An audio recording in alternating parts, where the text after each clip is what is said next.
Menteri Pertahanan Syafri Samsudin dan Menteri Keuangan Sri Mulyani melakukan kunjungan kerja ke Kenyam, Kabupaten Duga, Papua. Kunjungan ini menjadi momen bersejarah khususnya bagi Menteri Keuangan untuk pertama kalinya mengunjungi wilayah rawan konflik. Kehadiran Menteri Pertahanan dan Menteri Keuangan menciptakan komitmen sinergis kedua kementerian dalam menjaga keamanan dan stabilitas nasional termasuk di wilayah dengan tantangan strategis tinggi seperti Papua. Mendukung keamanan untuk mendapatkan kenyamanan di dalam kita hidup bermasyarakat. Doa bapak-bapak dan ibu-ibu sekalian yang ada di sini akan menyertai prajurit-prajurit yang sekarang bertugas untuk membantu masyarakat. Sinergi antara pertahanan dan keuangan negara ditunjukkan bukan sekedar wacana, melainkan sebagai langkah nyata memperkuat kedaulatan dan ketahanan nasional dari wilayah terdepan Indonesia.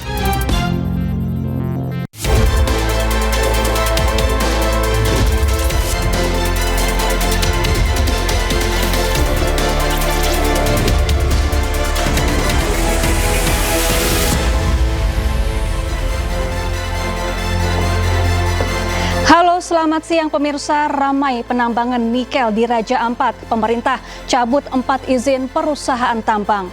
Sementara itu, Menteri Luar Negeri Sugiono mengecam keras Israel yang menghentikan kapal flotila Coalition yang membawa 12 aktivis internasional. Selain informasi tadi, kami juga akan menghadirkan beragam informasi menarik dan terkini terkait kebijakan hingga kegiatan para pemimpin bangsa. Bersama saya Syafaati Suryo, inilah pemimpin rakyat, pemimpin beraksi, rakyat awasi.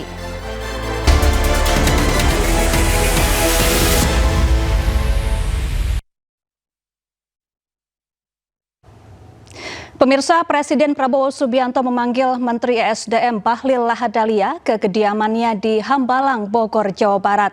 Pemanggilan terkait polemik tambang nikel di Raja Ampat, Papua Barat Daya.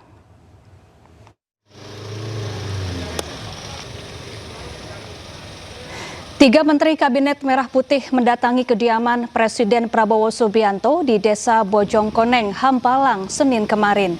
Mereka adalah Menteri Energi Sumber Daya dan Mineral Bahlil Lahadalia, Menteri Lingkungan Hidup Hanif Faisal, dan Menteri Kehutanan Raja Juli Antoni. Pemanggilan ketiga menteri dilakukan di tengah polemik pertambangan nikel di Raja Ampat.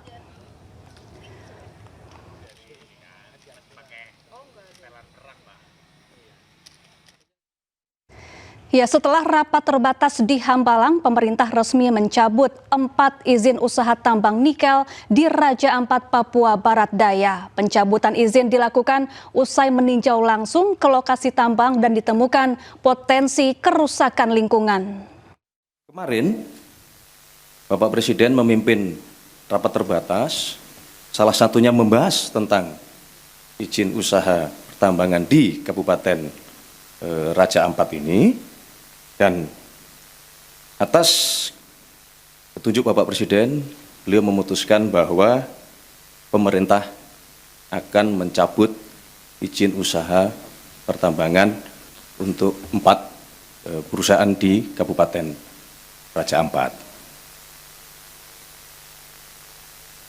Kemudian kami pada pagi hari ini diminta oleh Bapak Presiden, kami berlima untuk menyampaikan kepada seluruh masyarakat, tentunya dengan juga memberikan himbauan bahwa kita semua pasti harus kritis, harus waspada di dalam menerima informasi-informasi publik, ya.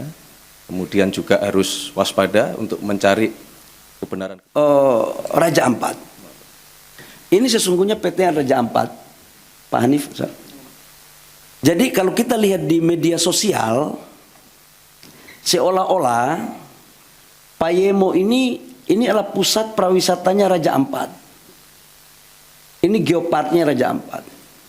Dan seolah-olah ini sudah menjadi, mohon maaf, kerusakan lingkungan. Seolah-olah waktu kita belum turun.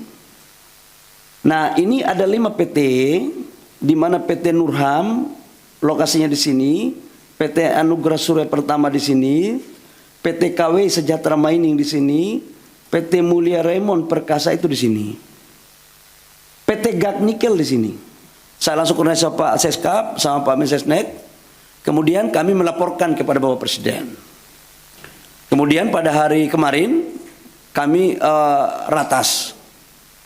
Di mana ratas itu dengan saya dalam berbagai kesempatan saya katakan bahwa kami melakukan penyetopan sementara terhadap seluruh aktivitas. Untuk apa? Agar kita mempunyai data yang komprehensif. Saya ingin ada objektivitas. Nah, data yang komprehensif itu membutuhkan waktu, tapi kita melakukan kerja maraton.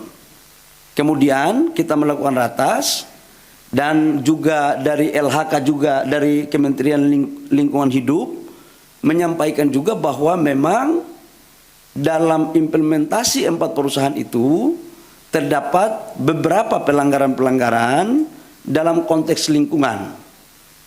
Dengan mempertimbangkan apa yang ada di hasil temuan saya di lapangan, hasil masukan gubernur, bupati, mereka juga pingin. Pemirsa, viral di media sosial foto dan video sejumlah kapal yang diduga mengangkut biji nikel dari tambang nikel di Raja Ampat. Netizen menyebut nama di lambung kapal mirip dengan inisial Presiden ke-7 RI Joko Widodo dan mantan Ibu Negara Iriana. Tonga-tonga, ikan.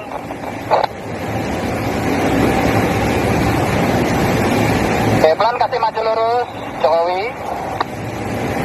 Maju lurus pelan. Kencang air jaketnya, itu langsung melambung nanti wer. Di kopi.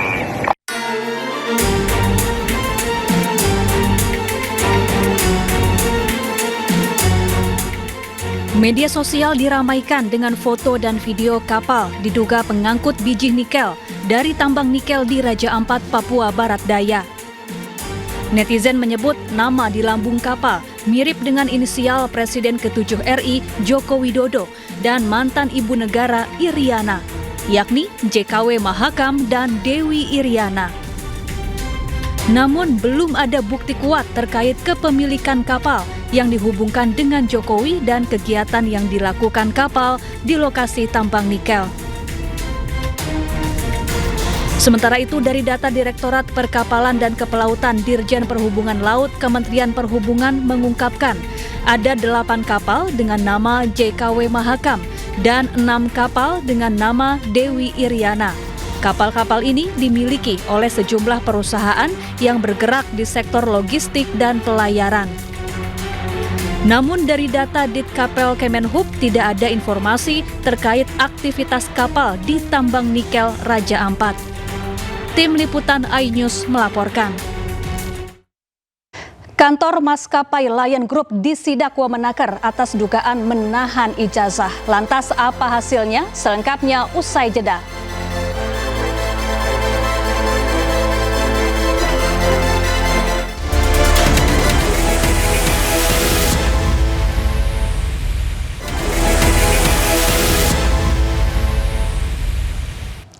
Pemirsa, Wakil Menteri Ketenagakerjaan Immanuel Ebenezer kembali menggeledah sejumlah perusahaan karena menahan ijazah pegawainya. Salah satunya adalah maskapai besar di Indonesia, Lion Group.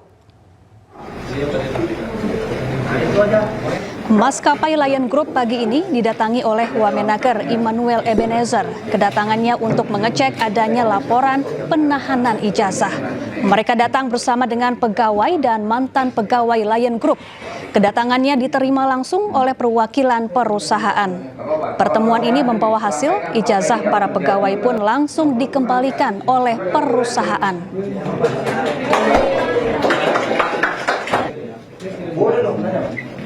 Jadi hari ini manajemen Lion Air luar biasa baiknya, korporatifnya, nggak ribet, dan semua yang menjadi hak kawan-kawan buruh atau karyawan di Lion Air dipulangkan. Jadi ada total banyak. Nanti sebetulnya sih mereka juga sudah yang punya niat mulangin, bukan punya niat, sudah dipulangkan sebagiannya Pak ya, Pak Insinyur ya. Menteri Pendidikan Dasar dan Menengah Abdul Mukti mengkritik tajam digitalisasi. Ia bahkan menyebut digitalisasi membuat manusia semakin culas. di mana kita melihat sekarang ini teknologi digital itu ternyata tidak membuat manusia semakin cerdas, tetapi membuat manusia semakin culas, yang disebut dengan virality virus atau virus viralitas, di mana orang itu ingin supaya viral, ingin supaya dia menjadi terkenal. Dalam konteks ini, Twenge menyebut istilah yang disebut dengan narcissism epidemic atau penyakit narsisme, di mana orang dikit-dikit upload, upload kok dikit-dikit, kira-kira begitu. Yang kadang-kadang orang yang penting viral, soal itu sesuai dengan moral atau tidak itu belakangan. Menteri Luar Negeri Indonesia Sugiono mengecam keras tindakan Israel yang menahan kapal Medlin. Sugiono menekankan bahwa kapal ini memiliki misi kemanusiaan bagi warga Gaza.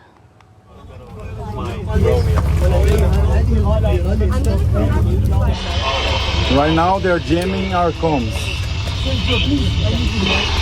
They're saying random stuff just to jam our communication.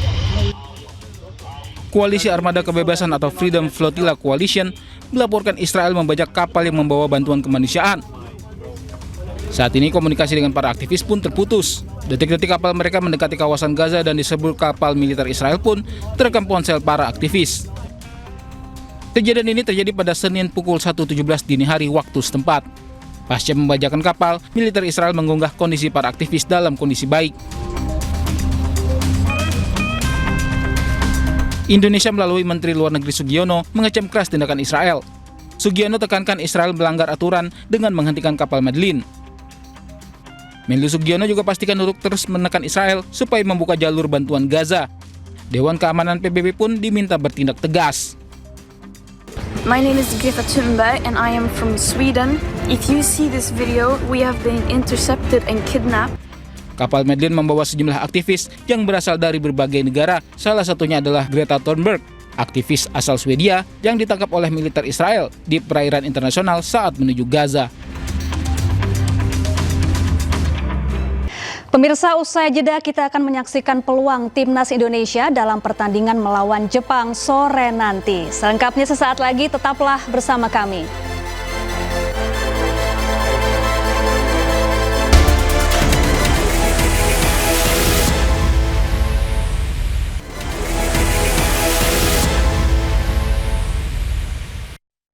Kita ke informasi olahraga. Pemirsa, Timnas Indonesia menghadapi Jepang di laga terakhir babak ketiga kualifikasi Piala Dunia 2026 zona Asia. Meski laga tersebut sudah tidak menentukan, Presiden Prabowo Subianto berharap Timnas bisa memenangkan laga.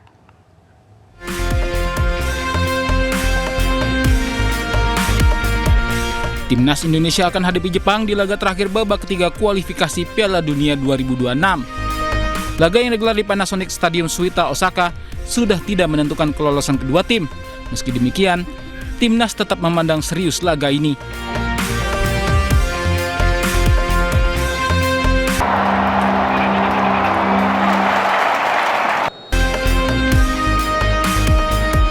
Saat menyaksikan laga Timnas Indonesia melawan Cina di Gelora Bung Karno 5 Juni kemarin, Presiden Prabowo Subianto menyatakan Timnas harus menang lawan Jepang.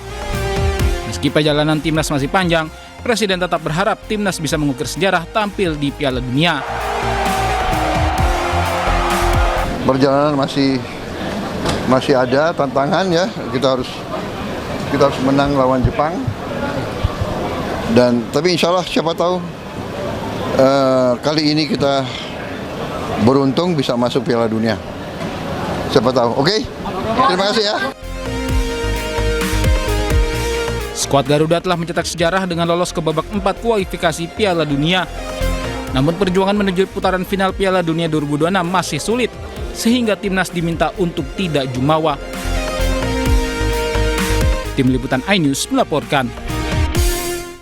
Ya, jelang laga Timnas Indonesia melawan Jepang, Ketua Umum PSSI Erick Thohir menemui para pemain, pelatih dan ofisial Timnas Indonesia di Osaka, Jepang. Hal itu dilakukan untuk memastikan skuad Garuda siap menampilkan performa terbaik menghadapi tim Samurai Biru.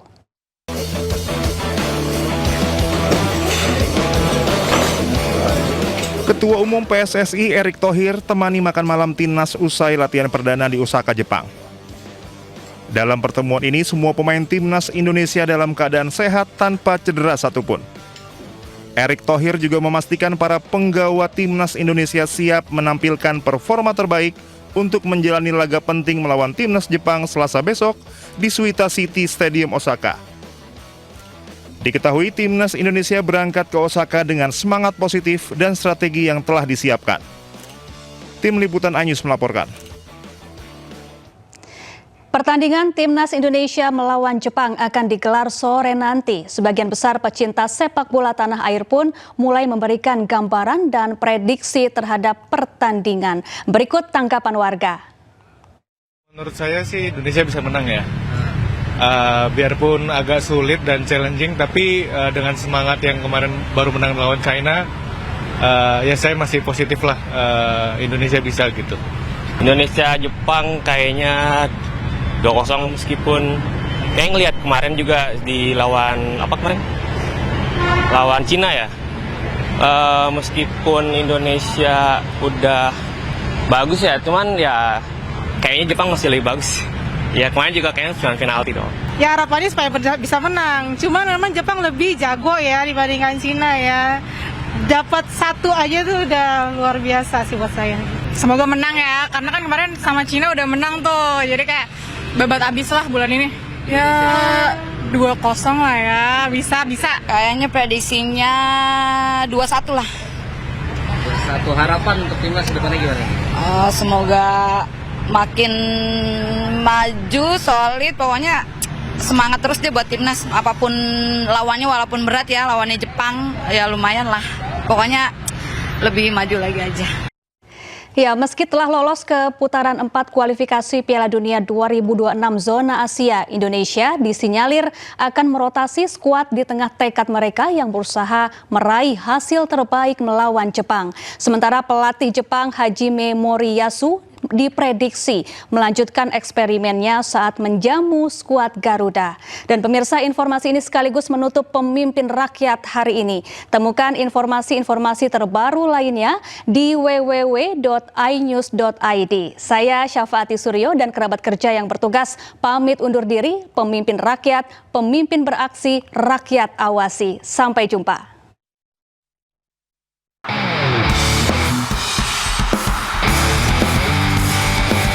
Timnas Indonesia akan menghadapi tuan rumah Jepang dalam laga pamungkas grup C putaran ketiga kualifikasi Piala Dunia 2026 zona Asia di Panasonic Stadium Suita, kota Osaka, Jepang pada Selasa sore.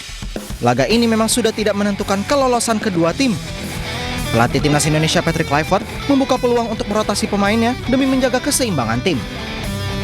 Meski begitu, Kluivert menegaskan bahwa kedua tim akan tetap berjuang untuk mendapatkan hasil positif. Well, we will see. I think the possibility is there that I'm going to have some changes. But we will see tomorrow's game. I can't say how many players they will be changing or even if I'm going to change. But it's a good question. Of course, we looked at the game of Japan against Australia, of course. And, you know, for me, in the team of Japan, they have a lot of qualities, very skillful players. So, yeah, sometimes you need to adapt some players or not. Sementara itu, untuk laga melawan Indonesia kali ini, pelatih Jepang Hajime Moriyasu hanya membawa para pemain lapis kedua dan lebih fokus untuk memberikan menit bermain. Moriyasu diprediksi melanjutkan eksperimen yang cocok untuk sepak bola menyerang khas Jepang dan tampil kompetitif meski sudah tidak butuh hasil apik di laga pamungkas. 得点力もあるのも分かってます。一人だけではなくて、複数の選手が、ゴールを奪えるだけの能力を持っていると思いますので、そこは我々も一人一人が責任で負けないというところ、自分の責任の中で勝っていくという部分と、チームで組織的に一人だけではなくて全体を止めれるようにというところはしっかり準備して明日の試合勝てるようにベストを尽くせればなと思います。Meski laga ini tidak begitu krusial, kedua tim tentu akan mengincar kemenangan demi menjaga gengsi di dunia sepak bola Asia.